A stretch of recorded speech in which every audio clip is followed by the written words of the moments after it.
Tollywood star hero power star Pawan Kalyan గారి రాజకీయ party Janasena ఈరోజు ఆంధ్రప్రదేశ్ రాష్ట్రంలో రెండో అతిపెద్ద పార్టీగా ఆవిర్భవించింది.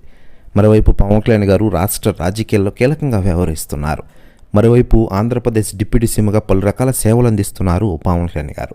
పలు శాఖలకు మంత్రిగా వ్యవహరిస్తూ ప్రజలకు మెరుగైన సేవలు అందిస్తున్నారని చెప్పుకోవచ్చు.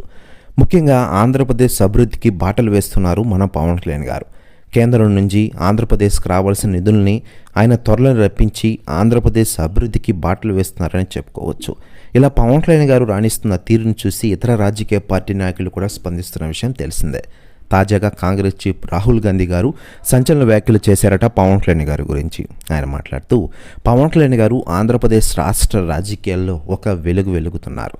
జనసేన పార్టీని ఈరోజు రెండో అతిపెద్ద పార్టీగా స్థాపించిన కారణంగా పవన్ కళ్యాణ్ గారు నిజమైన కృషి ఉంది. కూటమి ప్రభుత్వం అధికారంలో ఉందంటే దానికి కారణం మన పవన్ కళ్యాణ్. పవన్ కళ్యాణ్ గారు లాంటి దమ్మున లీడర్ నా పక్కన ఉంటే నేను ఎప్పుడూ ఇండియాకి పీఎం అయ్యేవాడిని అంటూ సంచలన వ్యాఖ్యలు చేశారట రాహుల్ గాంధీ గారు. పరిచిన వ్యాఖ్యలు వైరల్ అవుతున్నాయి టోటల్ తెలుగు ఇండస్ట్రీలో మరియు ఆంధ్రప్రదేశ్ రాష్ట్ర రాజకీయాల్లో. మరోవైపు పవన్ కళ్యాణ్ గారి విషయానికి వస్తే ప్రస్తుతం ఆంధ్ర రాజకీయాల్లో కీలకంగా వ్యవహరిస్తూనే మరోవైపు సినిమాలు నటిస్తూ అవరు అనిపిస్తున్నారు. ప్రస్తుతం హరిహర వీరమ్మలు షూటింగ్తో ఫుల్ బిజీగా ఉన్నారు పవన్ కళ్యాణ్ గారు.